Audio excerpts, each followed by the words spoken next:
السلام علیکم ناظرین، آج میں آپ لوگوں کی خدمت میں عمرے کا طریقہ لے کر حاضر ہوا ہوں اور یہ ویڈیو عمرہ پر جانے والے لوگوں کے لیے انتہائی اہمیت کی حامل ہے۔ دیکھیں، کوئی بھی کام ہے اس کو کرنے سے پہلے سیکھا جاتا ہے۔ جس طرح سے ہم لوگوں نے نماز پڑھنا شروع کی لیکن اس سے پہلے ہم لوگوں نے نماز سیکھی، اسی طرح ہم لوگوں نے قرآن پڑھنی شروع کی لیکن اس سے پہلے ہم لوگوں نے قرآن پڑھنی سیکھی۔ اسی طرح سے دنیاوی کوئی بھی کام لے لو، گاڑی چلانا ہو گئی یا کوئی اور کام ہو گیا، پہلے ہم لوگ سیکھتے ہیں پھر وہ کام کرتے ہیں۔ تو اسی طرح سے عمرہ کرنا بالکل آسان ہے، اس میں کسی قسم کی کوئی مشکل نہیں ہے، لیکن اگر سیکھ کر کیا جائے تب۔ اگر سیکھ کر نہیں کریں گے، ایک چیز پھر اس میں یہ ہوگی کہ آپ لوگ عمرہ کر کے آ جائیں گے، آپ لوگوں کو کچھ پتہ نہیں ہوگا آپ لوگوں نے کیا کیا ہے وہاں پر جا کر اور کیا نہیں کیا۔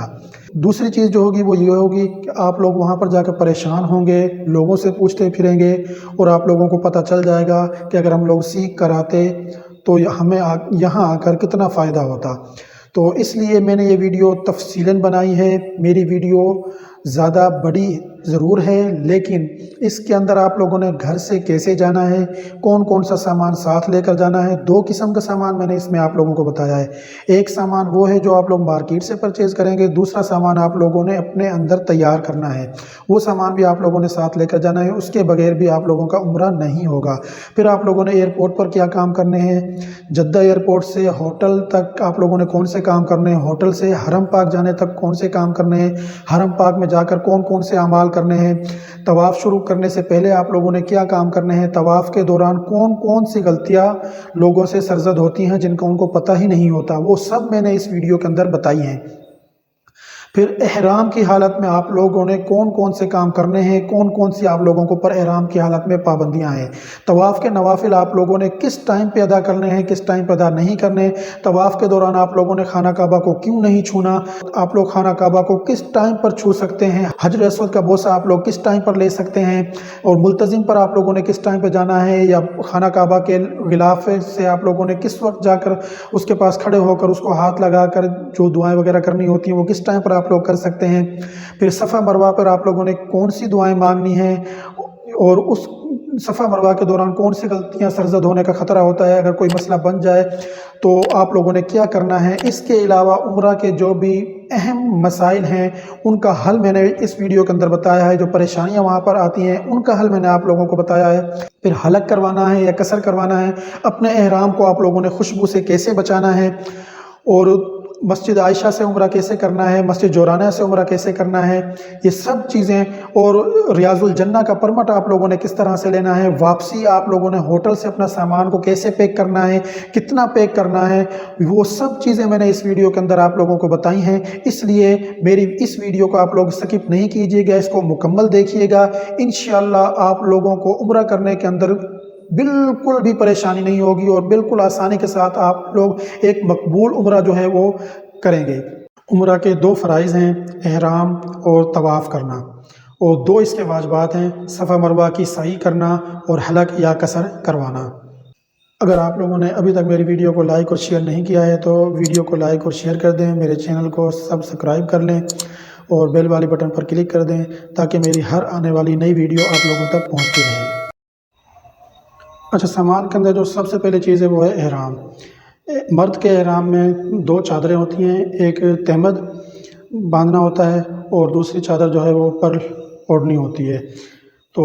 اس کے لیے میرا مشورہ آپ لوگوں کو یہ ہے کہ آپ لوگ دو احرام کے سیٹ لے کر جائیں، کیونکہ رستے میں احرام خراب بھی ہو سکتا ہے، اور اگر آپ لوگوں نے وہاں جا کر عمرے زیادہ کرنے ہیں اور آپ لوگوں نے بدن پر خوشبو لگائی ہے تو ظاہر سی بات ہے کہ وہ خوشبو احرام پر بھی لگے گی، تو اس کے بعد آپ لوگوں کو وہ احرام دھونا ہوگا، تو اگر وہ جلدی نہیں سوکھتا ہے تو آپ لوگ پھر انتظار کریں گے، اس لیے آپ دو احرام ساتھ لے کر جائیں۔ اگر رستے میں خراب ہوتا ہے یا وہاں پر جا کر خراب ہوتا ہے تو آپ بدل بھی سکتے ہیں، آپ لوگوں کے پاس یہ آپشن بھی ہوگا۔ اور دوسری بات یہ ہے کہ آپ لوگ جب دوبارہ عمرہ کریں گے تو آپ لوگوں کے پاس ایک احرام پہلے سے سیپریٹ ہوگا۔ احرام والا بیلٹ جو ہے وہ ساتھ لیں، اس کے اندر آپ لوگ اپنا پاسپورٹ وغیرہ، ویزا وغیرہ کی فوٹو کاپی، موبائل وغیرہ یہ چیزیں رکھ سکتے ہیں، پیسے رکھ سکتے ہیں، اور اس بیلٹ کو آپ لوگوں نے تہمد والی جو چادر ہے اس کے اوپر باندھنا ہے، اس سے وہ چادر بھی ٹائٹ ہو جائے گی، اس کے کھلنے کا خدشہ نہیں ہوگا۔ پھر آپ لوگوں نے ایک جوتوں کے لیے ایک بیگ لینا ہے، جس دکان سے آپ احرام وغیرہ یہ چیزیں پرچیز کریں گے ان کے پاس ہی ہوتا ہے، اس کے اندر آپ جوتے، پانی کی بوتل وغیرہ یہ چیزیں رکھ سکتے ہیں۔ پھر آپ لوگوں نے احرام والے چپل لینی ہے، اس کے بھی آپ لوگ 2 سیٹ لیں کیونکہ ایک چپل ٹوٹ بھی سکتی ہے۔ اور دوسری بات یہ کہ بہت سے لوگوں کو شکایت ہوتی ہے کہ وہ پیدل چلنے میں ان کو دشواری ہوتی ہے، یا حرم پاک کے اندر جو صفائی ہوتی ہے وہ کیمیکل سے ہوتی ہے، تو بہت سے لوگوں کی ایڑیاں وہاں پر جا کر خراب ہو جاتی ہیں، چھالے پڑ جاتے ہیں۔ تو پھر اس صورت میں آپ لوگوں نے کیا کرنا ہے کہ ایک جو چپل ہوگی احرام والی وہ آپ لوگوں نے باہر کے استعمال کے لیے رکھنی ہے، وہ اس کو واش روم وغیرہ میں یا ادھر ادھر آنے جانے کے لیے آپ لوگوں نے استعمال کرنی ہے، جیسے ہوٹل سے حرم پاک تک گئے، حرم پاک سے دوبارہ ہوٹل تک آئے۔ لیکن ایک جو چپل ہے وہ آپ لوگوں نے واش روم وغیرہ میں باہر کسی بھی جگہ پر استعمال نہیں کرنی، یعنی کہ اس کو بالکل پاک صاف رکھنا ہے۔ تو اس کو آپ طواف کے دوران، صفا مروہ کی سعی کے دوران استعمال کر سکتے ہیں، پہن سکتے ہیں، اس میں کسی قسم کی کوئی پابندی نہیں ہے، اور یہ عمل کرنا جائز بھی ہے، اور حدیث کے اندر اس کا ذکر بھی ہے، کیونکہ حضور صلی اللہ علیہ وسلم نے جوتوں کے ساتھ نماز پڑھنے کا صحابہ کو کہا بھی ہے، اور خود جوتوں کے ساتھ نماز پڑھی بھی ہے۔ تو اس لیے سب سے افضل جو عمل ہے وہ نماز کا ہے، اس کے بعد یہ عمرہ وغیرہ آتے ہیں، تو اس لیے آپ لوگ عمرے کے دوران وہ چپل استعمال کر سکتے ہیں، اس میں کسی قسم کی کوئی پابندی نہیں ہے۔ اس سامان کے ساتھ ہی آپ لوگوں کو ایک جوتوں کے لیے ایک بیگ چاہیے ہوگا، جس جگہ سے آپ لوگ احرام وغیرہ پرچیز کریں گے وہیں سے آپ لوگوں کا جوتوں کا بیگ بھی مل جائے گا۔ اس کا فائدہ یہ ہوتا ہے کہ آپ اس میں جوتے رکھ سکتے ہیں، جائے نماز رکھ سکتے ہیں، اور پانی والی بوتلیں وغیرہ رکھ سکتے ہیں، اور باقی کوئی چھوٹی موٹی جو استعمال کی چیزیں وہ بھی آپ اس میں رکھ سکتے ہیں، اور ان سب چیزوں کو کیری کرنے میں آپ لوگوں کو بہت آسانی ہوگی۔ اس کے ساتھ اگر آپ لوگوں کے ساتھ چھوٹے بچے بھی ہیں تو ایک بینڈ ملتا ہے، وہ اس کا ایک سرا آپ کے ہاتھ میں باندھا جائے گا اور دوسرا سرا جو ہے وہ بچے کے ہاتھ میں۔ تو جس وقت نماز وغیرہ پڑھتے ہیں، طواف کرتے ہیں، رش بہت زیادہ ہوتا ہے، بچے ادھر ادھر نکل جاتے ہیں، تو رش کی وجہ سے پھر ان کو تلاش کرنے میں کافی دشواری ہوتی ہے، تو بچوں کی گمشدگی کی پریشانی سے آپ لوگ بچ جائیں گے۔ اس کے علاوہ مرد حضرات اپنی ٹوپی وغیرہ یہیں سے ساتھ لے کر جائیں، اور عورتوں کی ایک پردے والی ٹوپی ہے، اس کا میں ویڈیو میں آگے جا کر ذکر بھی کروں گا کہ اس کو کیسے استعمال کرنا ہے۔ اور لیڈیز جو ہیں وہ اپنی جو پردے والی احرام کے ساتھ پہنی جائے گی ٹوپی وہ ساتھ لے کر جائیں۔ اس کے علاوہ چھوٹے تولیے جو ہیں وہ اپنے ساتھ لے کر جائیں۔ ویسے تو وہاں پر ہوٹل وغیرہ کے اندر تولیے ہوتے ہیں، لیکن پھر بھی احتیاطاً آپ لوگ اپنا ایک سمال سائز کا ٹاول جو ہے وہ ساتھ لے لیں۔ ایک 7 دانوں والی تسبیح جو ہے وہ ساتھ لے کر جائیں، وہ طواف کے چکر اور صحیح صفا مروہ کے درمیان جب آپ لوگ صحیح کریں گے تو ان چکروں کی کاؤنٹنگ کے لیے آپ لوگوں کے کام آئے گی۔ کنگا، شیشہ، نیل کٹر وغیرہ یہ چیزیں ساتھ رکھیں۔ سفری جائے نماز اپنی ساتھ رکھیں اور اس کو ہینڈ کیری کے اندر رکھیں، جس جگہ پہ آپ لوگوں کو ضرورت پڑے گی وہیں پہ آپ لوگوں نے اپنا جائے نماز نکالنا ہے اور اپنی نماز وغیرہ وقت پر ادا کرنی ہے۔ کاغذ، قلم، ٹیشو پیپر، ان چیزوں کی بھی وہاں پر ضرورت پڑتی ہے، یہ بھی ساتھ رکھیں۔ پلیٹ، گلاس، مگ، یہ چیزیں ساتھ رکھیں، چمچ، اور اگر آپ لوگ چائے کے شوقین ہیں تو electric kettle, tea bag, green tea, خشک دودھ، یہ چیزیں اپنے ساتھ رکھیں۔ آپ لوگ ہوٹل میں اپنی چائے بنا سکتے ہیں، اور چھتری بھی آپ لوگ لے کر جا سکتے ہیں۔ اگر آپ لوگوں کی واکنگ ڈسٹینس پہ ہوٹل ہوئی تو دن کے وقت آنے جانے میں آپ لوگوں کو دھوپ کی وجہ سے کافی پریشانی کا مسئلہ بنے گا، چھتری ساتھ رکھیں، اور مسواک، بٹن، سوئی دھاگا، یہ چیزیں ساتھ رکھیں۔ ایک موٹا مارکر ساتھ رکھیں اپنے لگیج پہ، یہاں سے جاتے ہوئے بھی اور وہاں سے آتے ہوئے بھی۔ آپ لوگوں کے جتنے بھی آئٹم ہوں گے سامان کے، ان سب پہ آپ لوگ اپنا نام، پاسپورٹ نمبر، فلائٹ نمبر، اور جس سٹی کے لیے آپ لوگوں کی فلائٹ جا رہی ہے اس سٹی کا بھی نام اس پہ درج کریں، اپنا موبائل نمبر بھی اس پہ درج کریں۔ شیمپو، صابن اور سرف وغیرہ بھی ساتھ لے کر جائیں، کیونکہ وہاں پہ آپ لوگوں کو کپڑے یا احرام دھونے کی ضرورت پیش آ سکتی ہے، تو یا تو آپ لوگ لانڈری سے دھلوائیں گے اور یا پھر آپ لوگ خود دھوئیں گے۔ آپ لوگ جو میڈیسن استعمال کرتے ہیں، جو پیشنٹ ہیں، وہ اپنی میڈیسن اور ڈاکٹر کی جو رسید ہوتی ہے وہ ساتھ لے کر جائیں، کیونکہ سعودی حکومت کی طرف سے میڈیسن الاؤ نہیں ہے، صرف ان میڈیسنز کو وہ الاؤ کرتے ہیں جو ڈاکٹری ہدایات کے مطابق ہوتی ہیں۔ تو عمرہ اور حج والے ارکان پر وہ اتنی زیادہ سختی نہیں کرتے ہیں، میڈیسن نکل جانے دیتے ہیں، لیکن بعض دفعہ سختی بہت زیادہ ہوتی ہے، اور ہم پاکستانیوں پہ خصوصی طور پہ ہوتی ہے جب وہ سختی وہ کرتے ہیں، تو اس ٹائم پہ پھر وہ ہر قسم کی میڈیسن روک دیتے ہیں۔ تو جب آپ لوگوں کے پاس ڈاکٹری رسید ہوگی تو آپ لوگوں کی میڈیسن الاؤ کر دیں گے۔ اس کے علاوہ پیناڈول، پیراسٹامول، ڈسپلین وغیرہ اس طرح کی جو بھی چیزیں ہیں نارمل یوز کی یا جو شاندہ، کیونکہ تھکاوٹ ہو جاتی ہے بندے کو یا موسم کی تبدیلی کی وجہ سے بھی طبیعت ناساز رہتی ہے، تو یہ عام استعمال کی میڈیسن ہے، یہ آپ لوگ یہیں سے اپنے ساتھ لے کر جائیں۔ اچھا، یہ تو تھی وہ چیزیں جو آپ لوگوں نے مارکیٹ سے پرچیز کر کے اپنے ساتھ لے کر جانی ہے اور اپنے سامان میں شامل کرنی ہے۔ اب میں آپ لوگوں کے سامنے ایک ایسے سامان کا ذکر کروں گا جو عمرہ کی قبولیت کے لیے انتہائی ضروری ہے، بلکہ اس میں کچھ چیزیں تو عمرہ کی قبولیت کے لیے شرط ہیں، وہ سامان بھی آپ لوگوں نے یہاں سے ساتھ لے کر جانا ہے۔ ہماری روزمرہ کی زندگی ہے، کسی کے ساتھ ہم مذاق کرتے ہیں، کسی کے ساتھ لین دین ہے، بات چیت ہے، کسی کو ہم بعض دفعہ ہم خود غلط بول جاتے ہیں اور اگلے بندے کو دل کو تکلیف پہنچتی ہے، وہ دل میں اس بات کو رکھ لیتا ہے، اور بعض دفعہ ایسا ہوتا ہے کہ ہم کسی کو اپنی بات سمجھا نہیں سکتے اور اس کو بات الٹ سمجھ لگتی ہے اور وہ پھر اپنے دل میں لے کے اس چیز کو بیٹھا ہوتا ہے۔ تو جیسے ایک عام رواج بنا ہوا ہے کہ عمرہ یا حج پر جانے سے پہلے اپنے دوست وغیرہ سے اور عزیز رشتہ داروں سے، خاندان والوں سے، گھر والوں سے ملاقات کر کے پھر جاتے ہیں، تو آپ لوگوں نے بھی اسی طرح سے کرنا ہے۔ اگر ان کے پاس نہیں جا سکتے ہیں تو آج کل موبائل کا زمانہ ہے، تو آپ لوگ موبائل پر ان کے ساتھ رابطہ کر سکتے ہیں، تو آپ لوگ ان سے اپنا کہا سنا جو ہے وہ خود ان کو بھی معاف کر کے جائیں۔ یہ ایک اچھی بات ہے، لوگوں کو معاف کرنا، اپنے اندر یہ خاصیت پیدا کرنی چاہیے ہر مسلمان کو، ہر انسان کو۔ تو آپ بھی ان کو معاف کریں، دل سے معاف کریں، اور ان سے بھی دل سے معافی مانگیں، اور انشاءاللہ وہ بھی آپ لوگوں کو معاف کریں گے، بلکہ ان سے معاف کروا کر جائیں۔ لیکن اس کے اندر میں آپ لوگوں کو ایک چیز ایڈ کر دوں کہ اگر آپ لوگوں نے کسی کا کوئی حق دینا ہے، آپ کے پاس کسی کی کوئی امانت ہے، تو اس موقع کا فائدہ نہیں اٹھانا کہ آپ لوگ ایک اچھی جگہ پر جا رہے ہیں، ان لوگوں کے دل نرم کر کے اور خود ان سے کہیں کہ بھئی اللہ کی رضا کے لیے ہمیں معاف کر دو۔ ایسا نہیں ہے، اگر ہاں آپ لوگ نہیں دے سکتے، وہ آپ لوگوں کا ان کا ذاتی معاملہ ہے، لیکن اس چیز کا فائدہ نہیں اٹھانا کہ بھئی ہم اللہ کے گھر میں جا رہے ہیں تو ہمیں معاف کر دو، اچھی جگہ پہ جا رہے ہیں۔ آپ لوگ ان کا حق دے کر جائیں یا ان سے مہلت لیں کہ واپس آ کر ہم آپ لوگوں کا حق جو ہے وہ ادا کریں گے، اگر آپ لوگوں کے ذمہ کسی بھی قسم کا کوئی امانت یا کوئی قرض وغیرہ ہے۔ تو اگر آپ لوگوں سے بھی کوئی اس طرح سے کہے اور آپ لوگ کسی کے پاس جاتے ہیں کہ بھئی ہمارا کوئی کہا سنا ہو، معاف کرنا، غلطی معاف کرنا، اور وہ آپ سے کہے کہ بھئی آپ ہمیں بھی معاف کر دو، تو ایسا نہیں ہے۔ اگر ہاں دلی طور پہ آپ معاف کرنا چاہتے ہو تو اچھی بات ہے، آپ ایمان کے اعلیٰ درجے پر ہوگے، لیکن اگر آپ لوگ کو وہ چیز ان سے لینی ہے، امانت لینی ہے اپنی واپس، تو آپ لوگ ان سے کہہ سکتے ہو کہ بھئی ہم آپ کو ٹائم دیتے ہیں، تو آپ لوگ ہمیں وہ چیز ہماری واپس آ کر جب ہم آئیں گے تو ہمیں لوٹا دینا۔ آپ لوگوں نے یہاں سے تقوی اور پرہیزگاری کو ساتھ لے کر جانا ہے۔ اللہ تعالیٰ سورہ بقرہ کے اندر فرماتا ہے کہ سب سے بہترین چیز جو ہے وہ تقوی اور پرہیزگاری ہے۔ ان چیزوں کو اپنے دل کے اندر پیدا کریں، اور اللہ تعالیٰ فرماتا ہے سورہ بقرہ کے اندر ہی، پورے سفر کے دوران کسی بھی قسم کی کوئی بیہودہ گفتگو، لڑائی جھگڑا، فحاشی والے افعال یا باتیں، اور بات بات پہ لڑنا جھگڑنا، یہ چیزیں نہیں کرنی۔ اگر آپ لوگوں کے ساتھ کسی کا کوئی معاملات بنتا بھی، آپ کو دھکا لگتا ہے، کسی کو کوئی بات بری لگتی ہے، تو آپ لوگ اس کو اگنور کریں، اللہ کی رضا کے لیے معاف کریں۔ تو وہ کہتے ہیں کہ کرو مہربانی تم اہل زمین پر، خدا مہرباں ہوگا عرش بری پر۔ تو آپ لوگوں کو معاف کریں، انشاءاللہ قیامت کے دن آپ لوگوں کی جو کمی کوتاہیاں ہوں گی اللہ تعالیٰ وہ معاف کرے گا۔ تو پورے سفر کے دوران آپ لوگوں نے ان تمام چیزوں سے باز رہنا ہے۔ پھر سورہ بقرہ کے اندر ہے کہ روانگی سے پہلے خلوص نیت کے ساتھ اپنے پچھلے تمام گناہوں کی اللہ تعالیٰ سے معافی مانگنی ہے۔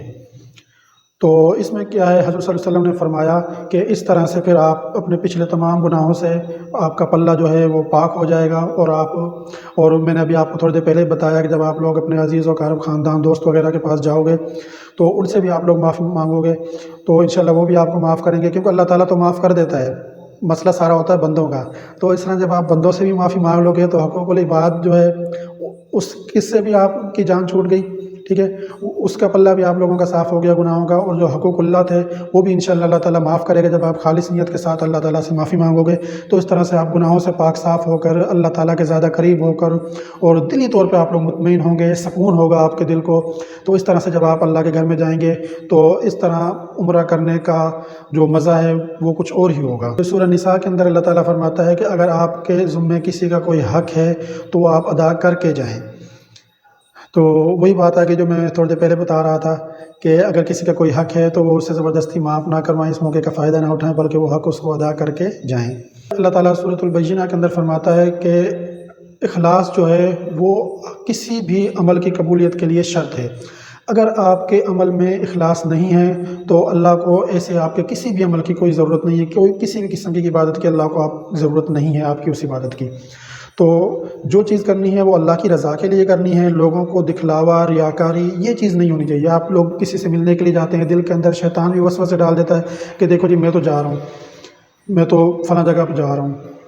مجھے تو اللہ تعالیٰ نے بلا لیا ہے، لیکن دل کے اندر دکھلاوا بعض دفعہ آ جاتا ہے۔ تو ان چیزوں سے بچنا ہے۔ جب بھی کبھی کوئی ایسا وسوسہ آئے تو فوراً آپ لوگوں نے استغفار پڑھنی ہے۔ جو عمل بھی کرنا ہے دین کا وہ اللہ کی رضا کے لیے کرنا ہے، دنیا کے دکھلاوے کے لیے نہیں کرنا۔ کیونکہ اللہ کو دکھلاوا جو ہے وہ پسند نہیں ہے۔ اللہ تعالیٰ چاہتا ہے کہ جب میرا بندہ جب میری بندگی کرے تو وہ صرف اور صرف میرے لیے ہو، دنیا کے دکھلاوے کے لیے نہ ہو۔ اور ویسے بھی علماء سے سنا ہے اور حدیث کے اندر بھی ہے کہ جو عمل دکھلاوے کے لیے کیا جاتا ہے وہ شرک کے اندر آ جاتا ہے، اور اللہ تعالیٰ کو سب سے زیادہ جو ناپسندیدہ گناہ ہے وہ شرک ہے۔ اللہ تعالیٰ ہر گناہ کو معاف کرے گا لیکن شرک کو کبھی معاف نہیں کرے گا۔ اللہ تعالیٰ سورۃ البقرہ اور سورۃ المومنون کے اندر یہ فرماتا ہے، اور صحیح مسلم کی بھی حدیث ہے، یہ سب سے اہم چیز ہے کہ آپ لوگ حلال مال سے عمرہ یا حج کریں۔ اگر آپ لوگوں نے طواف کے دوران، سعی کے دوران، ملتزم پر، حجر اسود پر، ہر جگہ پر خوب خشوع اور خضوع کے ساتھ آپ لوگوں نے دل جوئی کے ساتھ، خالص نیت کے ساتھ بھی اگر آپ لوگوں نے دعائیں مانگی، رو رو کر مانگی، خانہ کعبہ کے لحاظ سے لپٹ لپٹ کر بھی آپ لوگوں نے دعائیں مانگی، تو یہ یاد رکھیے گا کہ دعائیں قبول ہوں یا نہ ہوں وہ ایک الگ معاملہ ہوگا، لیکن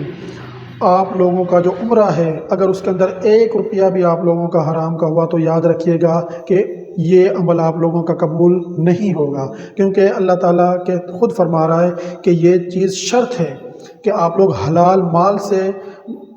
میرے گھر کے لیے نکلیں، حلال مال سے۔ تو اس لیے میری سب سے ریکویسٹ ہے کہ اپنے اندر، اپنے کاروبار کے اندر اس طرح کی خاصیت پیدا کریں کہ کم از کم آپ لوگ حلال کھائیں، حلال کمائیں، بچوں کو حلال کھلائیں، تاکہ آپ لوگ کبھی جب اللہ کے گھر کے لیے جاتے ہیں، اللہ آپ لوگوں کو قبول کرتا ہے تو آپ لوگ اپنے حلال کے پیسے سے جائیں، اس کے اندر حرام کا 1 روپیہ بھی شامل نہ ہو۔ اگر 1 روپیہ بھی شامل ہوا تو یہ یاد رکھیے گا، یہ اللہ تعالیٰ خود فرما رہا ہے کہ یہ شرط ہے، حلال مال شرط ہے، اگر 1 روپیہ بھی حرام کا ہوا تو آپ لوگوں کا عمل قابل قبول نہیں ہوگا۔ صحیح بخاری اور صحیح مسلم کی حدیث ہے کہ جس طرح سے زیب و زینت دکھائی جاتی ہے عورتوں کی طرف سے یا مردوں کی طرف سے بھی، تو اس سفر کے دوران وہ بالکل نہیں دکھانی، عام حالات میں بھی وہ چیز منع ہے، اور اس سفر کے دوران تو بالکل ہی ممنوع ہے، یہ کام نہیں کرنا، ورنہ آپ لوگوں کے اعمال جو ہیں وہ ضائع ہوتے رہیں گے۔ جیسے مرد حضرات چین وغیرہ کا استعمال کرتے ہیں، سونے کی انگوٹھی پہنتے ہیں، یہ چیزیں استعمال نہیں کرنی ہیں، اور داڑھی ویسے تو رکھنا سنت ہے، تو اس سفر کے دوران جو لوگ نہیں بھی رکھتے ہیں وہ کوشش کریں، ارادہ کریں کہ داڑھی رکھیں، لیکن اگر کوئی بھائی شیو وغیرہ کرتا ہے، داڑھی منڈواتا ہے، تو وہ اس سفر کے دوران کم از کم اس چیز کا خیال رکھے، احتیاط کرے کہ یہ اعمال نہ کرے۔ عورتوں کا عام اور مکمل لباس ہی ان کا احرام ہوگا، لیکن اس میں پردے کا خاص خیال رکھا جائے گا اور دستانے نہیں پہنے جائیں گے۔ تو اب میں آپ کو احرام باندھنے کا طریقہ بتاتا ہوں۔ یہ پہلی چادر ہے جس کو ہم بطور تہمت باندھیں گے۔ مرد کے احرام میں 2 انسلی چادریں شامل ہیں۔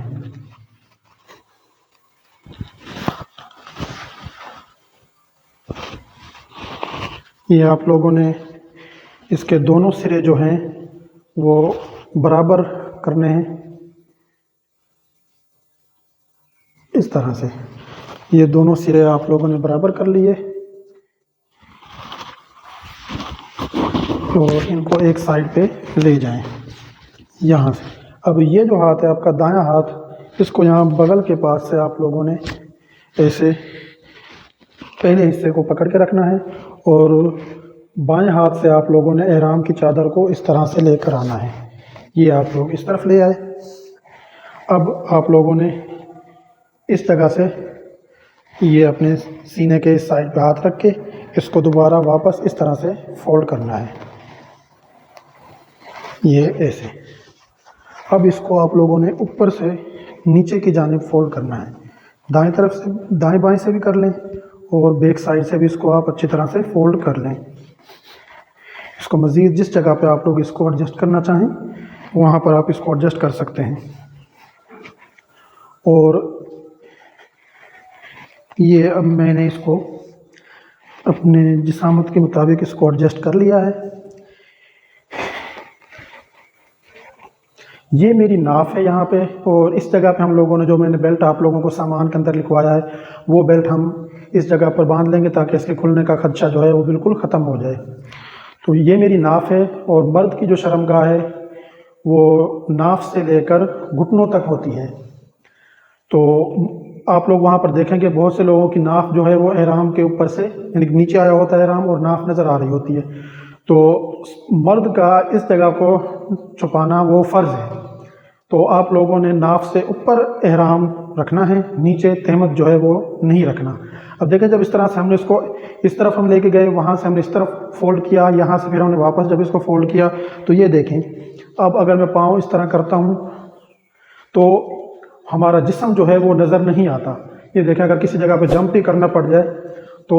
ہمارا جسم جو ہے وہ اس میں سے بالکل بھی نظر نہیں آئے گا۔ چلنے میں رمل کرنا ہے، جس ٹائم ہم آہستہ آہستہ دوڑیں گے تو اس میں ہمیں بالکل آسانی ہوگی، کسی قسم کی کوئی مشکلات پیش نہیں آئے گی۔ یہ دوسری چادر ہے، اس کو ہم نے اوپر اوڑھنا ہوتا ہے۔ احرام کی 2 ہی چادریں ہوتی ہیں مرد کے احرام کی۔ یہ ہم اس کو اس طرح سے یہ اس طرح سے ہم نے اس کو اوڑھنا ہے اوپر، اور جب ہم لوگ حجر اسود کے سامنے استلام کے لیے پہلا استلام جو ہوگا اس کے لیے جائیں گے تو ہم لوگوں نے التباء کی حالت میں آنا ہے، یعنی کہ ہمارا جو دائیں کندھا ہے وہ ہم نے احرام سے باہر نکال لینا ہے، یعنی کہ اس طرح سے ہم لوگوں نے 7 چکر جو لگانے ہیں وہ اس حالت میں لگانے ہیں کہ ہمارا یہ والا جو کندھا ہے یہ احرام سے باہر ہو۔ تو اس کو کہتے ہیں التباء۔ 7 چکر لگانے کے بعد جب نوافل وغیرہ ادا کریں گے تو ہم لوگوں نے دوبارہ اس طرح سے احرام دونوں کندھے یعنی کہ احرام کے اندر کر لینے ہیں۔ صفا مروہ کی سعی پہ بھی ہم نے اسی طرح سے احرام رکھنا ہے، وہاں پر التباء نہیں کرنا، صرف 7 چکروں کے اندر خانہ کعبہ کا جو طواف ہے اس میں ہم نے التباء کرنا ہے۔ اس طرح سے آپ لوگوں نے احرام باندھنا ہے۔ اب باری آتی ہے نیت کی۔ نیت کے اب آپ کے پاس 2 آپشن ہیں کہ آپ لوگ یہاں ایئرپورٹ سے ہی نیت کرتے ہیں، یا اگر ایئرپورٹ والے شہر میں ہی آپ کا گھر ہے تو آپ گھر سے بھی احرام باندھ کر نیت کر سکتے ہیں، یا جب آپ لوگ جہاز میں ہوں گے تو جدہ سے پہلے تقریباً 40-45 منٹ پہلے آپ لوگوں کو بتا دیا جائے گا کہ میقات آنے والی ہے، آپ لوگ نیت کر لیں۔ اچھا، بہت سے لوگ نا جہاز میں احرام باندھتے ہیں، تو کچھ لوگ جو ہیں وہ پہلی دفعہ سفر کریں گے جہاز کا، کچھ لوگ جہاز میں سفر کرتے رہتے ہیں، تو جو لوگ کرتے رہتے ہیں ان کو تو پتہ ہے کہ واش روم بہت چھوٹا ہوتا ہے، کچھ لوگوں کو واش روم استعمال کرنا بھی نہیں آتا، تو ہمیں نہیں پتہ ہوتا کہ وہ واش روم کس طرح کا ہے کس طرح کا نہیں ہے، اس لیے احرام آپ لوگ ایئرپورٹ سے یا گھر سے باندھ کر جائیں وہ زیادہ بہتر ہے۔ ایسا نہ ہو کہ وہاں پر آپ لوگوں کا جو احرام ہے وہ ناپاک ہو جائے اور آپ لوگوں کو پتہ بھی نہ چلے، کیونکہ پتہ نہیں کون کس طرح سے واش روم استعمال کر کے گیا ہے، کیونکہ پانی وغیرہ کا بھی وہاں پہ مسئلہ ہوتا ہے اور لوگوں کو وہ یوز کرنا نہیں آتا۔ تو اب آپ لوگوں کی نیت کی باری ہے۔ تو نیت آپ لوگ اگر آپ لوگوں کو یقین ہے کہ آپ لوگ جاگ کر سفر کر سکتے ہیں جہاز میں، پھر آپ نیت کریں، لیکن اگر آپ لوگوں کو شک ہے یا آپ نیند کے کچے ہیں تو آپ لوگ اپنی جو نیت ہے وہ ایئرپورٹ سے کر لیں یا گھر سے کر لیں، تو آپ لوگوں کے لیے زیادہ بہتر ہے، کیونکہ ایسا نہ ہو کہ میقات گزر جائے، اناؤنسمنٹ ہو جائے اور آپ کو کوئی جگائے بھی نہیں اور آپ لوگ نیت نہ کر سکیں۔ نیت کا طریقہ کار یہ ہے کہ آپ لوگوں نے احرام باندھ لیا اور 2 رکعت نفل نماز، اگر نفل نماز کا ٹائم ہے، یعنی اگر عصر اور مغرب کے درمیان اور آپ نے عصر کے فرائض ادا کر لیے ہیں، فرض پڑھ لیے ہیں، تو پھر آپ لوگ مغرب تک نفل نہیں پڑھ سکتے۔ اگر آپ لوگوں کا یہ ٹائم ہے تو پھر آپ نفل پڑھے بنا ہی عمرے کی نیت کر لیں، اور اگر آپ کا صبح فجر سے لے کر اشراق تک کا ٹائم ہے اور آپ لوگوں نے صبح فجر کے فرض جو ہیں وہ پڑھ لیے ہیں، پھر بھی آپ نفل نہیں پڑھ سکتے، کیونکہ ان 2 ٹائموں میں ہم نفل سجدے والی جو عبادت ہے وہ نہیں کر سکتے، نفل نہیں پڑھ سکتے۔ تو اس لیے اگر یہ 2 ٹائم ہے تو پھر آپ لوگ نفل نہ پڑھیں اور احرام باندھ کر سیدھا نیت کی طرف آئیں، لیکن اگر یہ ٹائم نہیں ہے تو پھر آپ لوگ 2 رکعت نفل نماز پڑھیں، اللہ پاک سے دعا کریں اور پھر آپ عمرے کی نیت کریں۔ عمرے کی نیت کیا ہے؟ اللہم انی ارید العمرہ فیسرھا لی وتقبلھا منی، اے اللہ میں عمرہ کی نیت کرتا ہوں، اس کو میرے لیے آسان فرما اور میرے لیے قبول فرما۔ اس کے علاوہ ایک مختصر سی دعا بھی ہے، اللہم لبیک عمرہ، اے اللہ میں عمرہ کے لیے حاضر ہوں۔ اگر آپ لوگوں سے یہ عربی میں ادا نہیں ہوتی ہے تو جو میں نے ابھی اردو میں ترجمہ بتایا تھا آپ لوگ یہ زبان سے اردو میں کہہ لیں تو بھی کوئی حرج نہیں ہے۔ اس کے بعد آپ لوگوں نے مردوں نے بآواز بلند 3 دفعہ تلبیہ پڑھنا ہے، کم سے کم 3 دفعہ، 1 دفعہ لازمی ہے اور 3 دفعہ پڑھنا سنت ہے، اور عورتوں نے اتنی اونچی آواز سے پڑھنا ہے کہ ان کے جو ساتھی خواتین ہیں وہ سن لیں، مردوں تک ان کی آواز نہ جائے۔ میں ابھی تلبیہ دہرا دیتا ہوں، اگر آپ لوگوں کی کوئی غلطی ہے اس میں تو وہ آپ لوگ اپنی صحیح کر سکتے ہیں، یہ اسکرین پہ بھی ابھی لکھا ہوا آئے گا۔ لبیک اللہم لبیک لبیک لا شریک لک لبیک ان الحمد والنعمت لک والملک لا شریک لک لبیک اللہم لبیک لبیک لا شریک لک لبیک ان الحمد والنعمت لک والملک لا شریک لک لبیک اللہم لبیک لبیک لا شریک لک لبیک ان الحمد والنعمت لک والملک لا شریک لک۔ اب آپ لوگوں کی نیت ہو چکی ہے عمرے کی، اور اب جو احرام کی پابندیاں ہیں وہ آپ لوگوں پر لاگو ہو چکی ہیں۔ تو ابھی میں وہ آپ لوگوں کو بتاتا ہوں کہ آپ لوگوں پر احرام باندھنے سے، عمرے کی نیت کرنے سے اور احرام میں داخل ہونے کے بعد اب آپ لوگوں پر کون کون سی پابندیاں لگ چکی ہیں۔ اب میں آتا ہوں محرمات احرام کی طرف،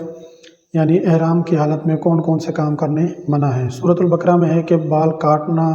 کٹوانا یا نوچنا احرام کی حالت میں حرام ہے۔ اور صحیح مسلم میں ہے کہ اگر کسی عذر کی وجہ سے بال کٹوانے پڑیں تو اس پر فدیہ ہے۔ وہ اب ہے کہ بالوں کی مقدار کیا تھی کیا نہیں، تو جس میں کچھ مسکینوں کو کھانا کھلانا بھی ہے، غلہ صدقہ کرنا بھی ہے، روزے رکھنے بھی ہیں، اور ایک بکرا ذبح کرنے کا فدیہ بھی ہے۔ تو اس لیے ان چیزوں سے بچنا ہے۔ بہت سے لوگوں کی عام عادت ہوتی ہے کہ وہ بال وغیرہ اکھاڑتے رہتے ہیں، داڑھی کے بال یا سر کے بال، تو بلا ضرورت ہاتھ بھی نہیں پھیرنا کہ اس سے بھی بال بعض دفعہ جھڑتے ہیں۔ جیسے ہم وضو کرتے وقت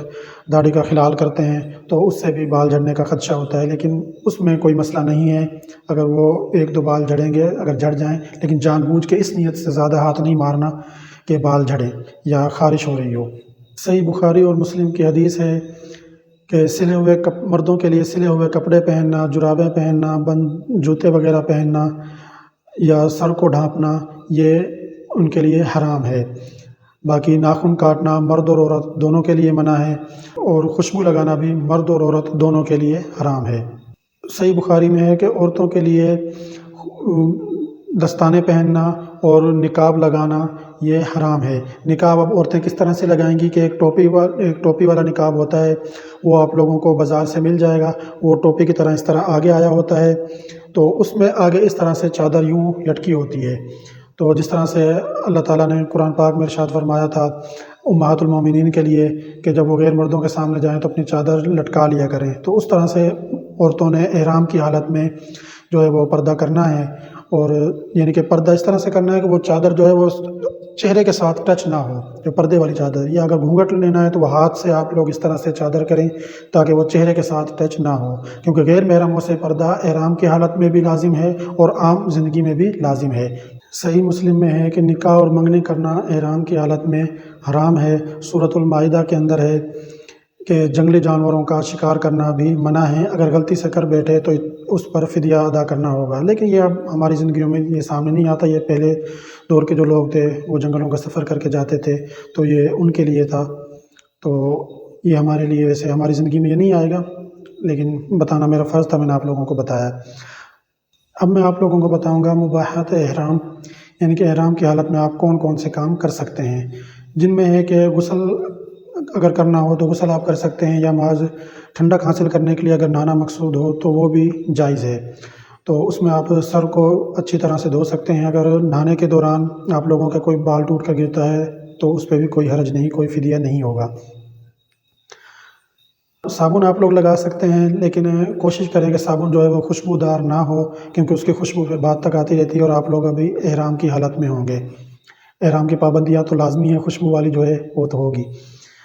اس کے علاوہ موذی جانور جو ہیں وہ آپ مار سکتے ہیں جن سے جان کو خطرہ ہو، جیسے بچھو، چھپکلی وغیرہ، یا کوئی اور پاگل کتا جس طرح سے۔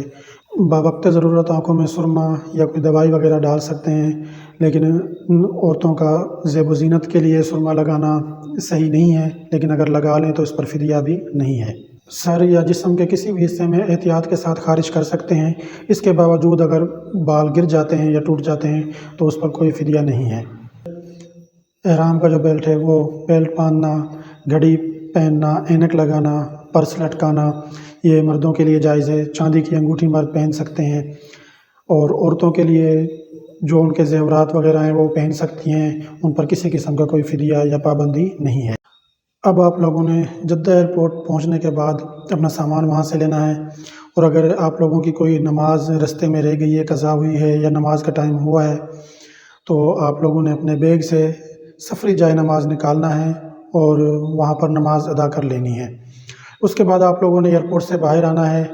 آپ کے ایجنٹ نے آپ لوگوں کو جو اکاموڈیشن والے فارم وغیرہ دیے ہوں گے ان کی فوٹو کاپی ایک ایک آپ لوگوں نے باہر نکال لینی ہے۔ وہاں پہ کافی ساری بسیں کھڑی ہوتی ہیں، تو وہاں سے آپ کسی سے بھی پوچھ لینا کہ اپنے ڈاکومنٹ دکھا کر کہ ہماری بس ان میں سے کون سی ہے، وہ آپ لوگوں کو بتا دیں گے کہ آپ لوگوں کی بس کا نمبر یہ ہے، تو آپ لوگ اس بس میں بیٹھ جائیے گا۔ اگر آپ لوگوں کا ایجنٹ یہاں سے آپ سے کہتا ہے کہ وہاں پر کوئی بندہ آپ لوگوں سے پاسپورٹ وغیرہ وصول کرے گا تو پھر تو ٹھیک ہے، لیکن اگر آپ کا ایجنٹ یہاں آپ سے نہیں کہتا ہے کہ پاسپورٹ وہاں کوئی آپ سے لے گا یا نہیں لے گا، تو اگر وہ جس بس میں آپ بیٹھیں گے اس کا جو عملہ ہوگا وہ آپ لوگوں سے پاسپورٹ یا ویزا وغیرہ مانگے تو آپ لوگوں نے ہرگز اس کو نہیں دینا، کیونکہ وہ کرائے کی مد میں آپ لوگوں سے لیں گے اور بعد میں آپ لوگوں کو وہ ذلیل کریں گے۔ اس لیے آپ ان سے پہلے پوچھ لینا کہ بھئی آپ یہ ہم سے پاسپورٹ کیوں لے رہے ہیں، وجہ کیا ہے۔ آپ ہمارے ایجنٹ سے بات کریں تو پھر وہ آپ لوگوں کو بتائے گا کہ ہم نے کرایہ لینا ہے، تو اگر آپ لوگوں کی وہ بس ہوگی تو آپ لوگوں سے کرایہ نہیں مانگے گی، نہ پاسپورٹ کا مطالبہ کرے گی، لیکن اگر وہ کسی اور ہوٹل کی بس ہوئی تو آپ لوگوں کو آپ کی ہوٹل کے قریب یا ہوٹل تک چھوڑنے کے لیے کرایہ لے گی، جو 20 25 یا 30 ریال ہوگا، تو آپ لوگ اس کو کرایہ دے دینا، لیکن اپنا پاسپورٹ اور ویزا نہ دینا، ورنہ وہ آپ لوگوں کو پھر بعد میں ذلیل کریں گے، آپ لوگوں کو تلاش کرتے پھریں گے اور وہ آپ لوگوں کو ملیں گے نہیں۔ تو پھر اس طرح سے آپ لوگوں نے ہوٹل پہنچ جانا ہے، ہوٹل جائیں، کچھ دیر اگر آرام کرنا چاہتے ہیں تو آرام کریں، ورنہ اپنا سامان وغیرہ وہاں پر رکھ کر تھوڑا فریش ہو کر ہاتھ منہ دھو کر وضو کر کے آپ لوگوں نے حرم کے لیے نکل جانا ہے، یعنی کہ خانہ کعبہ کی طرف نکل جانا ہے۔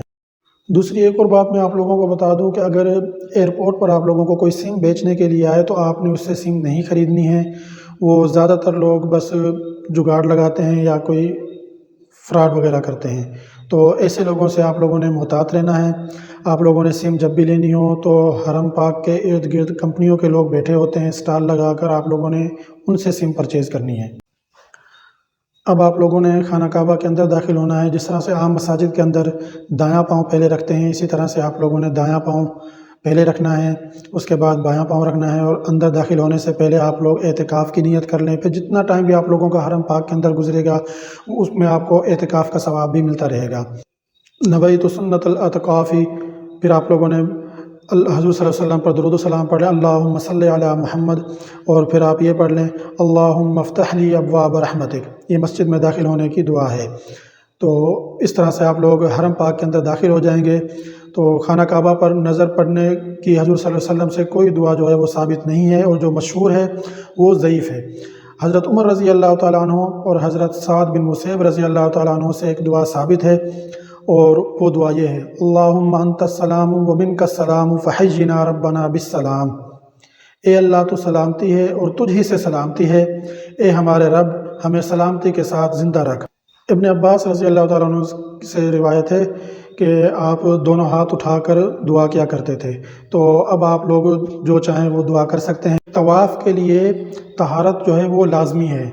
باوضو آپ لوگوں نے طواف کرنا ہے۔ اگر حائضہ عورت جو ہے وہ ابھی طواف نہ کرے اور اپنے ایام ختم ہونے کا انتظار کرے، اس کے بعد وہ طواف کرے۔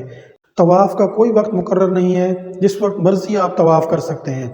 اس کے بعد آپ لوگوں نے مطاف کے اندر آنا ہے۔ مطاف خانہ کعبہ کا وہ ایریا ہوتا ہے جو خانہ کعبہ کے ارد گرد کا ایریا ہے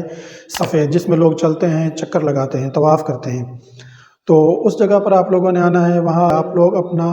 دایاں کندھا جو ہے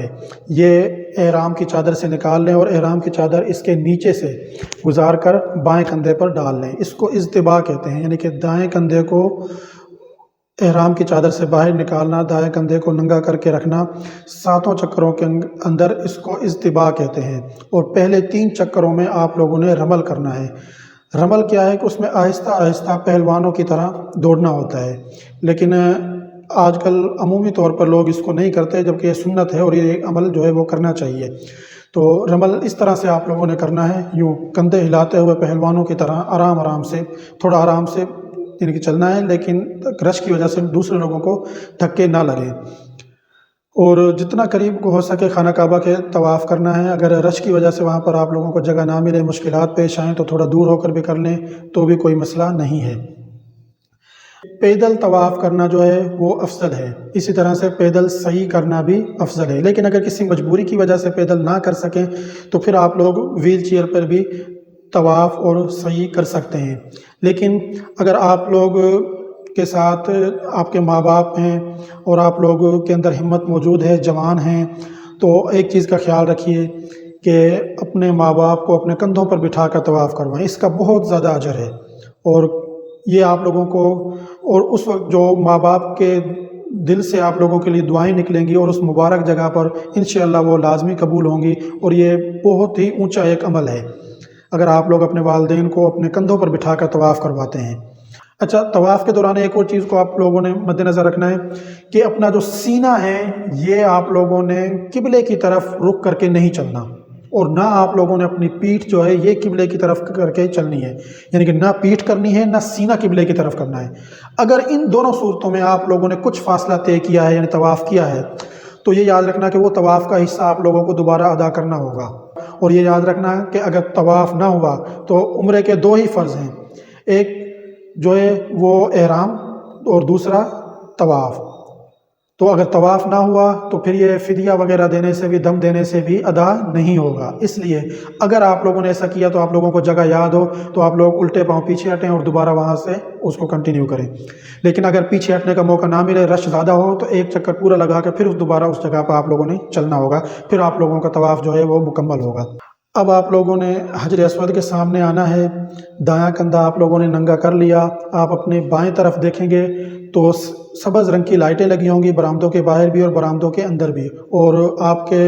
بائیں جانب حجر اسود ہوگا۔ جب آپ حجر اسود اور سبز لائٹوں کے درمیان میں پہنچ جائیں تو آپ لوگ سمجھ لینا کہ ہم حجر اسود کی بالکل سیدھ میں آ گئے ہیں۔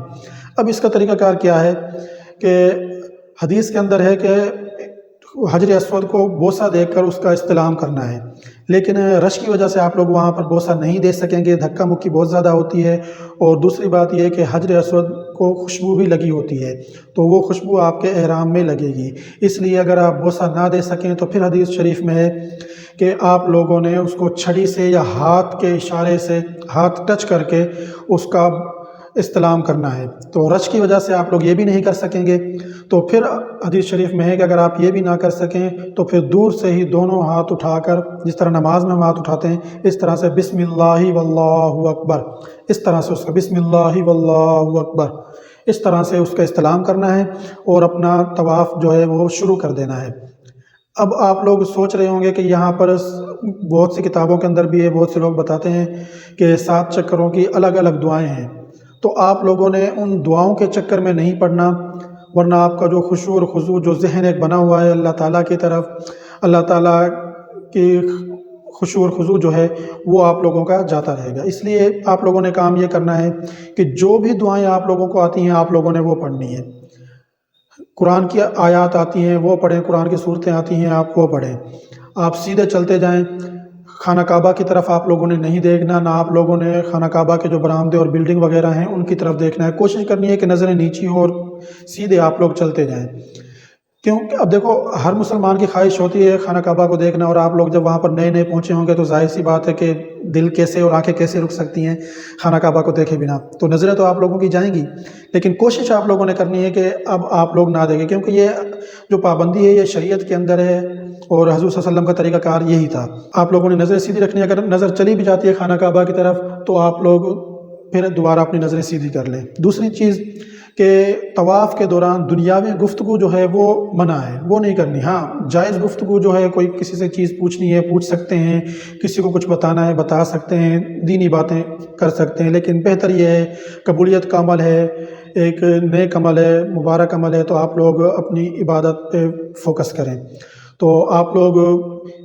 شروعات کے اندر یہ پڑھ سکتے ہیں، نماز والی 2 سورہ فاتحہ یہ پڑھیں، الحمدللہ رب العالمین، تمام تعریفیں اس رب کے لیے ہیں جو تمام جہانوں کا پالنے والا ہے، الرحمن الرحیم، بڑا مہربان اور نہایت رحم کرنے والا ہے، مالک یوم الدین، جو جزا کے دن کا مالک ہے۔ جزا کا دن کیا ہے؟ جس دن تمام انبیاء، اولیاء، صحابہ، سب لوگ، کفار، بڑے بڑے بادشاہ جو گزر چکے ہیں، فرعون، اس دنیا کے اندر بھی جو لوگ ہیں ایڈی مار کر چلنے والے، یہ سب لوگ اس دن فنا ہو جائیں گے، صرف ایک ذات جو ہے وہ قائم رہے گی اور وہ اللہ تعالیٰ کی ذات ہے۔ اس دن اللہ تعالیٰ کہے گا کہ آج بتاؤ آج کون بادشاہ ہے، آج کون طاقت والا ہے، تو اس دن کا مالک اللہ تعالیٰ ہے۔ ایاک نعبد و ایاک نستعین، اے اللہ تیری عبادت کرتے ہیں اور تجھ ہی سے مدد مانگتے ہیں۔